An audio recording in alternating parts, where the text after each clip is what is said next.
tayo doon. Nandito na nga kami sa lugar kung saan madaming puno. Ang dami kong ikot, no?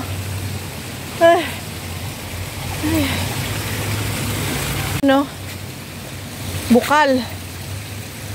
May bukal dito. Bonggang-bongga. It's under the ground. Dito walang water. Dito may door. Ang galing-galing. Oh, ayan. Pinapakita ko lang sa inyo yung damong nakadikit sa pader.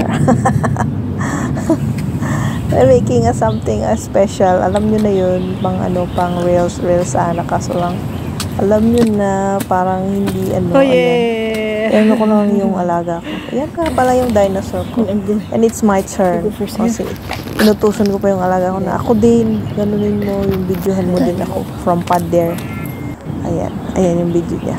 Okay, 1, 2, 3, go. Tingnan natin. Ang tagal. Di ba ulit-ulit? Akala ko nag-umpisa na siya. Oops. Nagkukunwari. Tapos, bongga-bongga.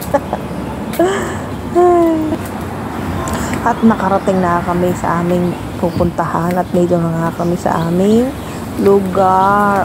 Ayan, diba? Sinugod namin yung bundok.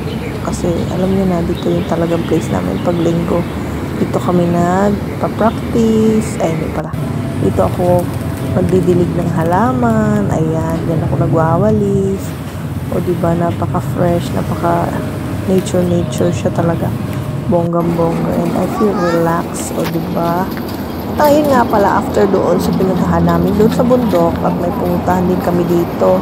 Puntahan namin yung parang museum ng panggera sa dagat. Ayan. Diba? Pero nadaanan namin yung Dude, may tila, dude! Basta yung bilihan ng mga isda ng pangbenta sa palengke. At ayan na, nakita yun. Basahin mo nga, ano ba yan?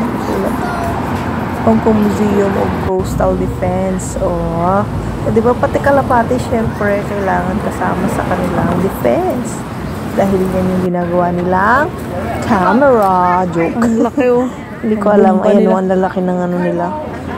Pambomba nila. Talagang bonggang-bongga. Tapos may mga ano pa dito. Yung museum nila. Ayun, yung panggera nila. Yung, ano ba tawag dyan? Basta yun na yun. Hindi naman yan submarine. Ayan. Mga truck nila. Yung panlaban nila pang war. Diyan nila naka-display. O diba, talaga naman, bonggang-bongga ang lalaki. Parang pang ano na to, pambundok na sasakyan. Doon, hindi ko na nga pala pinuntahan.